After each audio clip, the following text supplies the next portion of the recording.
अब हम पढ़ेंगे इकाई फर्स्ट मीन्स चैप्टर फर्स्ट। इसमें हमारे लिए तो कुछ नहीं है, वैसे टीचर्स के लिए दे रखा है, लेकिन अगर हम इसको भी पढ़ लेते हैं तो हमारा कुछ कॉन्सेप्ट यहीं से क्लियर होने स्टार्ट हो जाएंगे। ठीक है बच्चों, जैसे कि ना हम पढ़ेंगे अब शिक्षकों के लिए। चैप्टर फर्स्ट का नाम था भारतीय संविधान और धर्मनिरपेक्षता, यहाँ पे इसका नाम दे रखा है। पहले तो मैं सोच रही हूँ कि मैं रीडिंग करती हूँ, फिर आपको एक एक टॉपिक क्लियर करती चलती हूँ, ताकि आपको भी समझ में आए कि इसको कैसे प्रोनाउंस करना है, कैसे बोलना है। ठीक है, और इससे मेरे भी थोड़े कॉन्सेप्ट और रिवीजन हो जाएगा, तो दोनों के लिए ही बेनिफिट है, इसलिए तो हम दोनों ऐसे ही कर रहे हैं। ठीक है, सामाजिक एवं राजनीतिक जीवन पर केंद्रित पिछले 2 पाठ्य पुस्तकों में भारतीय संविधान का बार बार जिक्र आया है। दोनों ही पुस्तकों में संविधान का उल्लेख था तथा लेकिन उन पर पर्याप्त रूप से चर्चा नहीं की गई थी। इस साल इकाई 1 के अध्याय में मुख्य रूप से संविधान पर ही विचार किया जा रहा है। आपने पहले ही बुक्स पढ़ी होंगी, उसमें बहुत सारे बार भारतीय संविधान के बारे में जिक्र आया होगा, लेकिन इस बार हम भारतीय संविधान के रूप में पढ़ेंगे।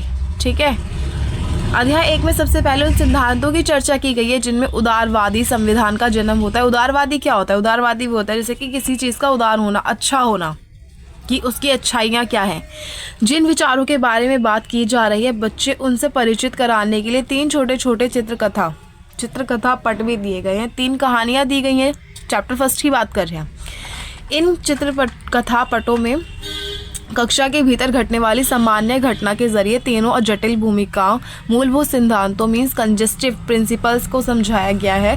चित्रकथा पटों के जरिए आप विद्यार्थी को यह समझा सकते हैं कि मूलभूत सिद्धांत की जिन्हें हमें जिन चीज़ों को सुरक्षा प्रदान करते हैं।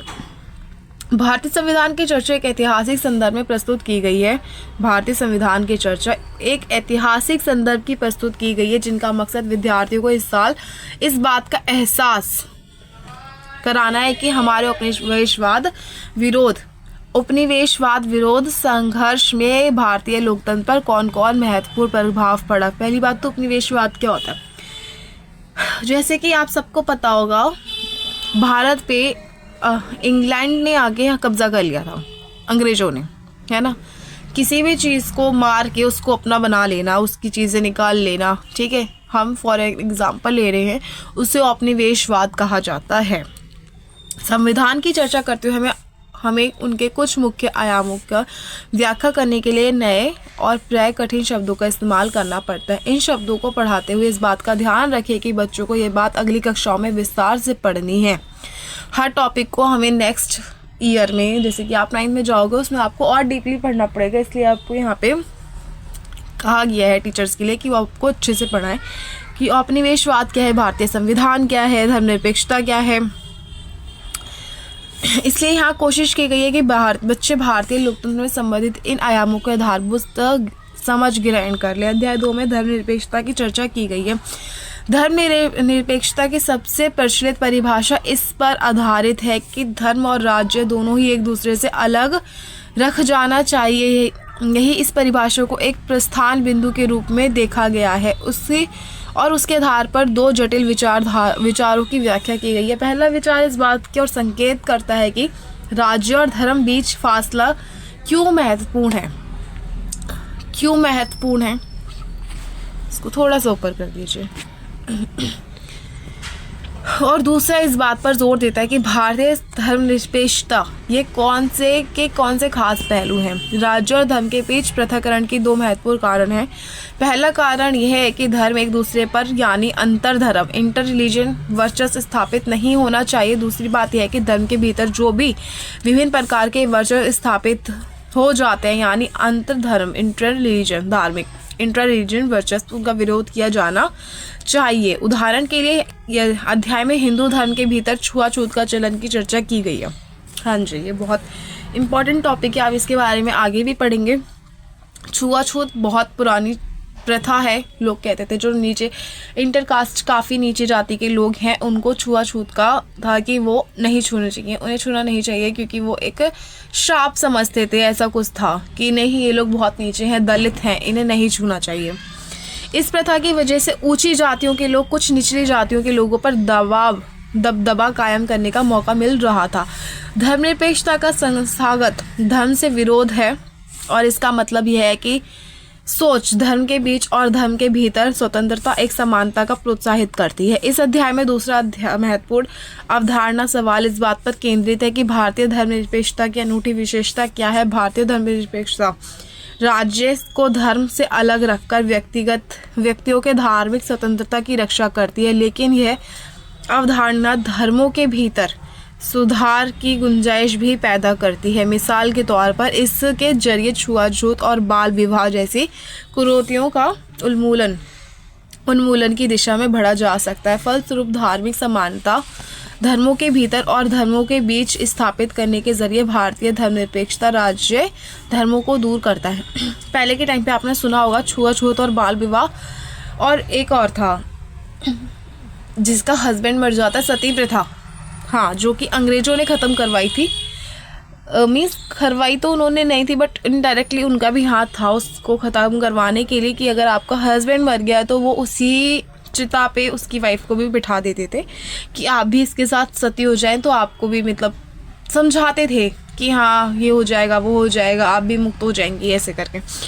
और ये एक बहुत बेकार चलन था कि कोई इंसान बाय मिस्टेक मर गया है, किसी की मौत आ गई, किसी को कोई डिसीज़ हो गई, किसी को कोई बीमारी हो गई और वो मर गया, आपने उसकी वाइफ को भी मार दिया, मीन्स एक ज़िंदगी तो चली गई, ठीक है। आपने दूसरी भी जला दी क्योंकि जस्ट बिकॉज कि वो उसकी वाइफ है ना। फिर तो उसके फैमिली मेम्बर्स को भी बैठ जाना चाहिए, सिर्फ वाइफ को क्यों, है ना। ये लॉजिकल कुछ भी नहीं था, बस ये प्रथा थी जो कि अंग्रेज़ों के टाइम पे ख़त्म हुई थी। और धार्मिक अल्पसंख्यकों की सहायता मुहैया कराने के रूप में इस अध्याय को बाद में व्याख्या की गई है कि सैद्धांतिक फासला बताया गया है कि इसका मतलब यह है कि राज्य और धर्म किसी भी तरह का हस्तक्षेप संविधान में सूचीबद्ध किए गए आदर्शों पर आधारित होना चाहिए, कि मीन्स हर चीज़ को देखते हुए आपके सैद्धांतिक फैसले होने चाहिए। जिन बातों की चर्चा की गई है उनमें से कई बिंदु काफ़ी जटिल है, लिहाजा बहुत ज़रूरी है कि यह अध्याय पढ़ने से पहले आप इन बातों को अच्छी तरह समझ लें।